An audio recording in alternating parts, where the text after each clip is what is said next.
नमस्कार। मलाई सुनेर साथ दिइराख्नु भएको सम्पूर्ण लोकसेवाका विद्यार्थीहरू तथा सम्पूर्ण स्वास्थ्यकर्मी साथीहरूलाई हाम्रो Om Sai coaching centre private लिमिटेडको युट्युब च्यानलमा स्वागत गर्न चाहन्छु। र आजको विषय चाहिँ हामीले तपाईहरूको लागि स्वास्थ्यकर्मी साथीहरूको लागि नेपालका सन्दर्भमा जुन कोभिड-19 को स्ट्याटस रहेको छ त्यस समयमा खोपको अवस्थाबारे, खोप चलाउने कि नचलाउने, भ्याक्सिन के हो, यसका प्रकारहरूको बारेमा, कुन समयमा कुन खोप लगाउने भनेर तपाईहरु समक्ष म भिडियोज लिएर प्रेजेन्ट भइसकेको छु। र हामीलाई अहिलेसम्म साथ दिइराख्नु भएको सम्पूर्ण साथीलाई हृदयदेखि धन्यवाद पनि दिन चाहन्छु। र हामी सुरु गरौँ। सर्वप्रथम खोप कसले पत्ता लगाएको छ त खोप चाहिँ सर्वप्रथम स्मल पक्स भ्याक्सिन सबभन्दा पहिला पत्ता लागेको भ्याक्सिन हो र जुन चाहिँ 1798 मा एडवर्ड जेनर भन्ने साइन्टिस्टले पत्ता लगाउनु भएको छ। र भ्याक्सिन चाहिँ के हो? भ्याक्सिन के हो? भ्याक्सिन एक प्रकारको बायोलोजिकल प्रिपरेसन हो जुन चाहिँ जसमा एन्टिजेन मिसिएको हुन्छ र कुनै पनि सरुवा रोग लाग्नबाट हाम्रो इम्युनिटी सिस्टम, रोग प्रतिरोधक क्षमता राम्रो विकास गर्नको निम्ति जुन हामीले प्रयोग गर्छौं, नेपाल सरकार या त विश्वको सम्पूर्ण देशहरूमा यो भ्याक्सिन चाहिँ 5 वर्ष मुनिको बच्चाका लागि एकदम आवश्यक रहेकोले, किनभने 5 वर्ष मुनिको बच्चालाई सरुवा रोगहरू लाग्ने सम्भावना बढी हुन्छ, इम्युनिटी उहाँहरूको कम हुन्छ।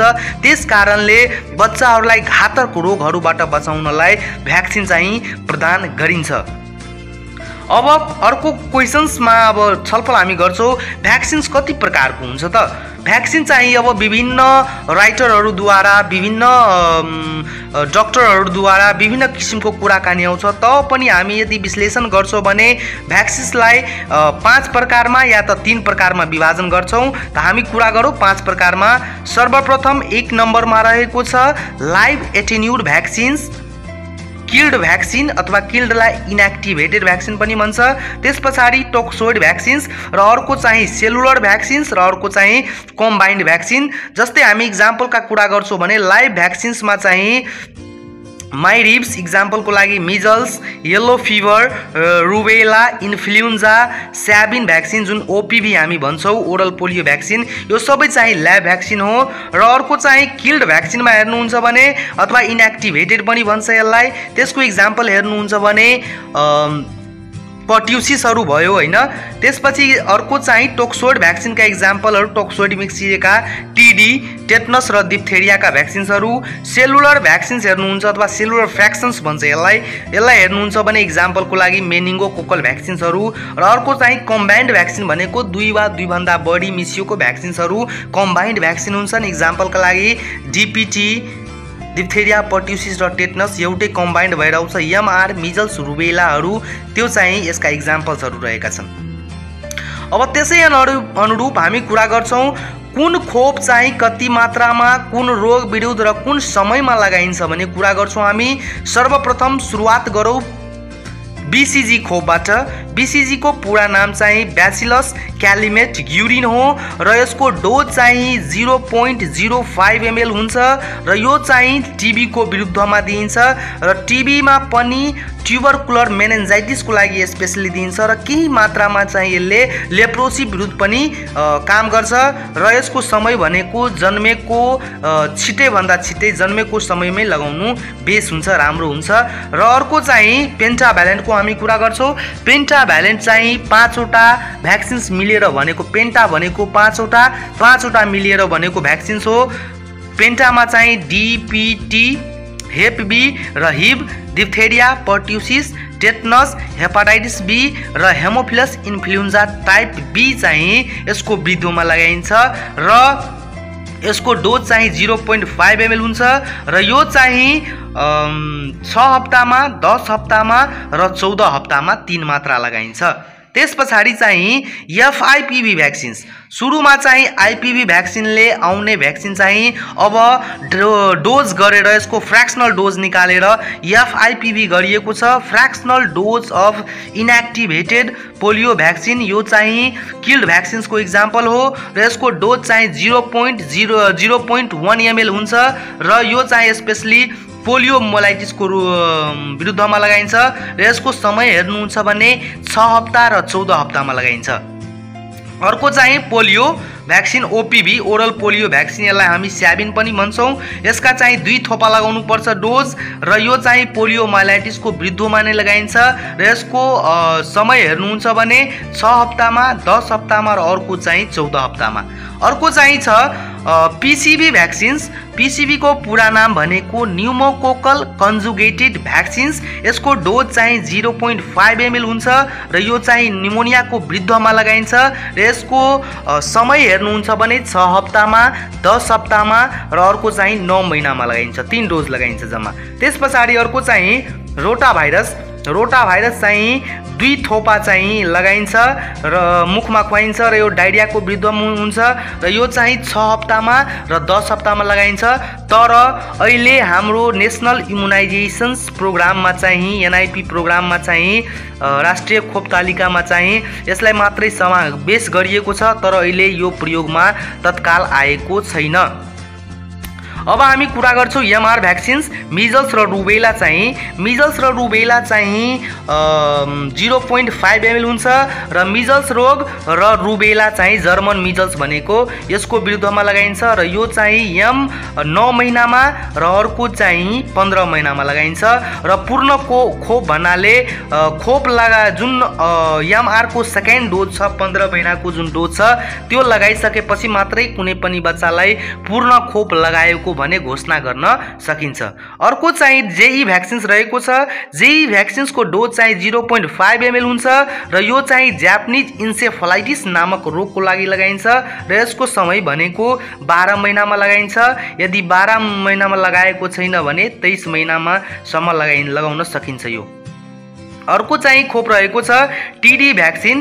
टीडी भ्याक्सिन चाहिँ प्रेग्नेन्सीको समयमा लगाइन्छ र यो पनि 0.5 ml हुन्छ को डोजमा लगाउनु पर्छ र डिप्थेरिया र टेटनस आमालाई लाग्नबाट या त बच्चालाई पनि लाग्नबाट सुरक्षित राख्नको लागि टीडी खोप लगाइन्छ र टीडी खोप चाहिँ प्रिमी ग्राभिडामा फर्स्ट चोटि यदि गर्भवती आमा भएको छ भने 2 डोज लगाउनु पर्छ। सर्वप्रथम प्रेग्नेन्सी थाहा हुने बित्तिकै अथवा 3 महिना क्रॉस गरिसकेपछि 1 डोज र यो लगाएको लगत्तै अर्को डोज चाहिँ 1 महिना पछाडि लगाउनु पर्छ र मल्टी ग्राभिडाहरूमा चाहिँ 2 वा 2 भन्दा बढी बच्चा छ भने त्यसमा चाहिँ हामीले 1 डोज मात्रै प्रयोग गर्नुपर्छ। अब हामी बुझौँ खोप कतिवटा खोप तालिका जुन हाम्रो छ त्यसमा कतिवटा भ्याक्सिन्स रहेको छ भने खोप तालिकामा एउटा बीसीजी खोप भयो, त्यसपछि पेन्टाभाइलेन्टमा आयो, पोलियो भ्याक्सिन्स आयो, एफआइपीभी, पीसीभी, रोटा भाइरस, एमआर र जेई र अर्को चाहिँ टीडी रहेको छ। जम्मा मिलाएर 9 वटा खोप रहेको छ शेड्युल्समा र यो जुन तालिका अनुसार कतिवटा रोगको विरुद्धमा लगाइन्छ यो भ्याक्सिन्सहरू त यो जम्मा चाहिँ 11 वटा रोगको विरुद्धमा लगाइन्छ। बीसीजी चाहिँ टीबीको विरुद्धमा लगाइन्छ, पेन्टाभाइलेन्ट चाहिँ diphtheria, pertussis, tetanus, hepatitis B र निमोनिया, एचआईभी जुन भन्नुहुन्छ हिमोफ्लस इन्फ्लुएन्जा टाइप बी ब्याक्टेरियाले गराउने निमोनियाको विरुद्धमा लगाइन्छ र अर्को चाहिँ पीसीभी पनि निमोनियाकै विरुद्धमा लगाइन्छ। रोटा भाइरस चाहिँ डायरियाको विरुद्धमा लगाइन्छ, मिजल्स, रुबेला, त्यस पछाडि अर्को चाहिँ जेई। जम्मा हाम्रो नेपाल सरकारको जुन खोपको तालिका रहेको छ त्यसमा चाहिँ 11 वटा रोगको विरुद्धमा एन्टिजेन रहेको छ। अब हामी बुझौँ 6 किलर डिजिज के हो त 6 किलर रोग भनेको जुन खोप आउनुभन्दा पहिला सुरुमा 6 वटा रोगले बाल मृत्युहरू बढी भएको देखिन्थ्यो, त्यसैलाई फोकस गरेर जुन 6 वटा विरुद्धमा मान्छेहरू मरिराखेको थियो, बच्चाहरू मरिराखेको थियो, 5 वर्ष मुनिको बच्चा, त्यसैको विरुद्धमा जुन भ्याक्सिन्सहरू लगाएर जुन चाहिँ निर्माण गरिएको छ त्यो चाहिँ 6 किलर डिजिज हो र 6 किलर डिजिजको एउटा फर्मुला मैले क्रिएट गरेको छु। जस्तै कि इक्जाम्पलमा हेर्छौँ पीएमले बीसीजी र डीपीटी खोप लगाउँछ। पी भनेको पोलियो, एम भनेको मिजल्स, बीसीजी टीबीको विरुद्धमा, डीपीटी भनेको डिप्थेरिया, पर्ट्युसिस र टेटनस। यो 6 वटा चाहिँ 6 किलर डिजिज हो।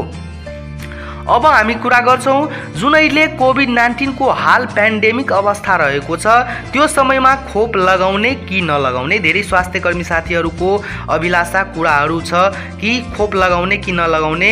अब हामी कुरा गर्छौँ खोप चाहिँ नेपाल सरकारको प्रायोरिटी 1 प्रोग्राम हो, P1 प्रोग्राम हो र यो बच्चाहरूलाई जुन घातक रोगहरू जुन छ सरुवा रोग जुन घातकहरू छ बच्चाहरूलाई स्वास्थ्य अवस्था बिगार्ने चाइल्ड मोर्टालिटीहरू धेरै गराउने चाहिँ त्यस्ता खोपहरूको त्यस्तोबाट बचाउनका लागि नेपाल सरकार अन्तर्गतका स्वास्थ्य तथा जनसङ्ख्या मन्त्रालयको निर्देशन अनुसार खोप लगाउनु पर्ने निर्देशन छ। साथै खोप लगाउँदा स्वास्थ्य कर्मीले चाहिँ आफ्नो पर्सनल प्रोटेक्टिभ इक्विपमेन्ट्सहरूको प्रयोग गर्नुपर्छ, पिपिई सेट्सहरू, मास्कको प्रयोग, ग्लोभ्सको प्रयोग र सोसियल डिस्टेन्स जुन छ सामाजिक दूरी जुन छ त्यसलाई कायम गरेर मात्रै लगाउनुपर्छ र यो नेपाल सरकारलाई विशेष प्रायोरिटी प्रोग्राम भएकोले हामी स्वास्थ्य कर्मीलाई यो लगाउन एकदम आवश्यक छ। किनभने हामी चाहिँ बच्चाको जीवनबाट खेलवाड गर्दैनौँ, उहाँको जहाँसम्म लाइफ बचाउन हामी प्रयास गर्छौँ त्यसैको लागि यो लगाउन आवश्यक छ यो अवस्थामा पनि। त्यस पछाडि चाहिँ खोप लगाउँदा हामीले के कुरामा ध्यान दिनुपर्छ त? खोप लगाउँदा हामीले खोप लगाउन उचित स्थानको छनौट गर्नुपर्छ। खोपको चाहिँ कोल्ड चेन मेन्टेन भएको छ कि छैन यो कुरालाई यकिन गर्नुपर्छ। किनभने जुन VVM दिएको हुन्छ भ्याक्सिन भाइल मोनिटर यसलाई हामीले हेर्नुपर्छ। इन्डिकेटर दिएको हुन्छ भाइलमा र VVMमा चाहिँ VVM 1, 2, 3 र 4 जम्मा 4वटा ऱ्याङ्किङमा यसलाई डिभाइड गरेको हुन्छ। VV1 र VVM 2 चाहिँ प्रयोग गर्न मिल्छ तर VVM 3 र VVM 4 चाहिँ प्रयोग गर्न मिल्दैन। र अर्को चाहिँ हामी खोप लगाउँदा सही मात्रा हुनुपर्छ र लगाउने स्थान जुन रहेको छ त्यसलाई ध्यानमा राखेर लगाउनुपर्छ र इम्युन सिस्टमहरू कमजोर भएको, भेरी लो बर्थ वेट भएको बच्चालाई, सिभियर डायरियाहरू भएको, HIV पोजिटिभ बच्चाहरूलाई, त्यस्तो यदि इम्युन सिस्टमहरूको very low birth weight baby छ भने, मालन्युट्रिस्ड बेबीहरू छ भने त्यस्तो अवस्थामा हामीले सबै कुरालाई ध्यान दिएर मात्रै लगाउनुपर्छ खोप। किनभने यसमा एन्टिजेन हुन्छ र यदि इम्युन सिस्टम धेरै कमजोर भएको, HIV इन्फेक्सन्सहरू भएको बच्चाहरूलाई लगाउनुहुन्छ भने त्यसमा चाहिँ नेगेटिभ असर देखाएर बच्चालाई प्रभावित गर्न सक्छ। त्यसको लागि स्वास्थ्यकर्मी साथीहरूले यसमा ध्यान दिनुपर्ने हुन्छ। अब अर्को खोप घोलक जुन छ, खोप जुन घोल्ने हुन्छ कति समयमा भित्र लगाउनु पर्छ त? खोप घोलेको चाहिँ BCG भ्याक्सिन्सहरू, MR भ्याक्सिन्सहरू, IPV, PCV घोलेको 6 घण्टा भित्रै लगाउनु पर्छ र कुरा अब रह्यो भने JE को सन्दर्भमा भनेको घोलेको 1 घण्टा भित्रै प्रयोग गर्दा हुन्छ यसमा, नत्र यसको जुन इफेक्टिभनेस र यसले जुन नकारात्मक असर देखाउन सक्छ त्यसको लागि JE घोलेको 1 घण्टा भित्र र अरू भ्याक्सिन्सहरू घोलेको 6 घण्टा भित्र लगाउनु पर्छ। अब हिट सेन्सिटिभ भ्याक्सिन के हो त? हिट सेन्सिटिभ भ्याक्सिन भनेको हिटबाट एकदम सेन्सिटिभ हुने, हिट लाग्यो भने त्यो बिग्रिने भ्याक्सिन्सहरू चाहिँ हिट सेन्सिटिभ भ्याक्सिन हो। जस्तै इक्जाम्पलको लागि हामी कुरा गर्छौँ OPV भ्याक्सिन्सहरू, BCG भ्याक्सिन्सहरू, MR भ्याक्सिन्सहरू, यिनीहरू चाहिँ धेरै हिटमा राखियो भने त्यो बिग्रिन सक्छ। त्यसैले कोल्ड चेन मेन्टेन गर्नुपर्छ हामीले डे क्यारियरमा या त अर्को भ्याक्सिन्स क्यारियरहरूमा, आइसल्यान्ड रेफ्रिजिरेटर्सहरूमा यसमा मेन्टेन गरेर मात्रै यो चाहिँ भ्याक्सिन लगाउनुपर्छ। अब फ्री सेन्सिटिभ भ्याक्सिन के हो त? फ्री सेन्सिटिभ भनेको सामान्यभन्दा बढी फ्रिज गर्दा बिग्रन सक्ने भ्याक्सिन्सहरू फ्री सेन्सिटिभ हुन्छ। इक्जाम्पलको लागि हामी हेर्छौँ भने हेपाटाइटिस B। अब VVM के हो त? VVM चाहिँ यसको पुरा नाम भनेको भ्याक्सिन भाइल मोनिटर हो र यो भ्याक्सिन भाइल मोनिटर एउटा इन्डिकेटर हो जुन चाहिँ भ्याक्सिनको कोल्ड चेन मेन्टेन भएको छ कि छैन त्यो कुरा यकिन गर्नको लागि VVM चाहिँ भाइलमा प्रयोग गरिएको हुन्छ र यसमा VVM 1, 2, 3 र 4 ऱ्याङ्किङ गरेर दिएको हुन्छ जसमा हामी VVM 1 र 2 प्रयोग गर्न सक्छौँ र 3 चाहिँ र 4 चाहिँ प्रयोग गर्न मिल्दैन। कुन हामीले सिरिन्ज प्रयोग गर्दाखेरि अटो डिस्पोजेबल अटोलक सिरिन्ज आउँछ त्यसको लागि हामी प्रयोग गरेर मात्रै भ्याक्सिन्स लगाउँछौँ। हस् धन्यवाद। आजको लागि यति नै र आशा छ सम्पूर्ण स्वास्थ्य कर्मी साथीहरू, लोक सेवा तयारी गरिराख्नु भएको सम्पूर्ण विद्यार्थी साथीहरू यो सुनेर आफू सम्पूर्ण साथीहरूलाई सेयर गर्नुस् र यसको जुन खोपको जुन हामीले कुराहरू जुन राखेका छौँ अहिले त्यस सर्वसमक्ष पुर्याउनुस् र यसका बारेमा परिचर्चा गर्नुस् कि यो यस्तो अवस्था छ, त्यसमा पनि खोप चलाउने अवस्था लगाउनै पर्छ खोप, किनभने बच्चाहरूको जीवनसँग हामीले खेलबाड गर्नु हुँदैन र जहिले पनि एकदम सेन्सिटिभ भएर खोप लगाउने हो र खोप एकदम सेन्सिटिभ कार्यक्रम पनि हो नेपाल सरकारद्वारा। त्यसैको लागि हामी एकदम सेन्सिटिभ भएर खोप लगाउनु आवश्यक छ। धन्यवाद। Wish you a good health. Stay home, stay safe.